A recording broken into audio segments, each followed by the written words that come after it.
I'd like to begin by presenting this red card to the American auto industry. You may ask, why a red card when in the last 5 years we've seen an increase of fuel efficiency of American-made cars go from about 20 miles to the gallon to 25 in August of this past year.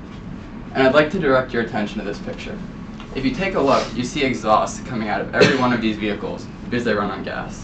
No matter what the fuel efficiency of a gas-powered vehicle, they release exhaust. And exhaust contains NOx, otherwise known as nitric oxide and nitrous oxide. These two gases go up into the air and mix with other air molecules. When we as humans breathe, the air is filled with these nitric oxide particles, and they are lodged in our lungs and the surrounding airways and cause inflammation.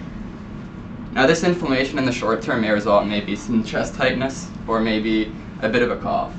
But in the long term, these problems are much more prolonged. They cause asthma and may also lead to bronchitis and emphysema. In extreme cases, exposure to nitrous oxide can deteriorate the lungs and result in a premature death.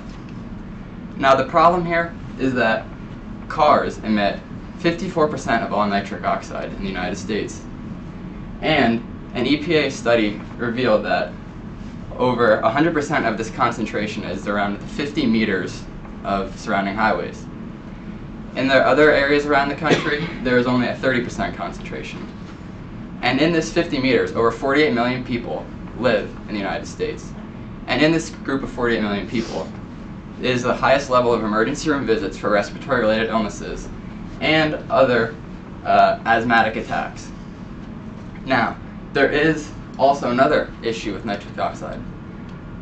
As you see in this picture, nitric oxide has the ability, when mixed with other volatile compounds, to produce smog and ozone at the ground level, which results in reduced visibility. Now, there is a solution to this. If you take a look at these next pictures, there is no exhaust in any of these. Every one of these cars is an electric-made vehicle. Now, the United States is kind of behind in this run.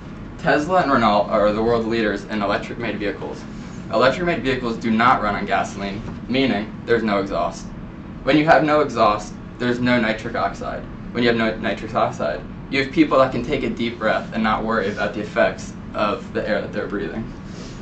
Now, in 2014, Chevrolet is releasing the Chevy Spark EV. This will be available in California and Oregon. And for this, I'd like to present the yellow card for the American auto industry. This car will not run you down in terms of efficiency or power. It has 400 horsepower and will get you 100 to about 100 miles on the charge. So until the day comes when America has all vehicles that are electric powered and there are no more nitric oxide emissions due to cars, that will be the day when people like me can take a deep breath and not worry about the effects. And America's beauty will be restored to what it was 50 years ago. And that will be the day that America gets the green card. Thank you.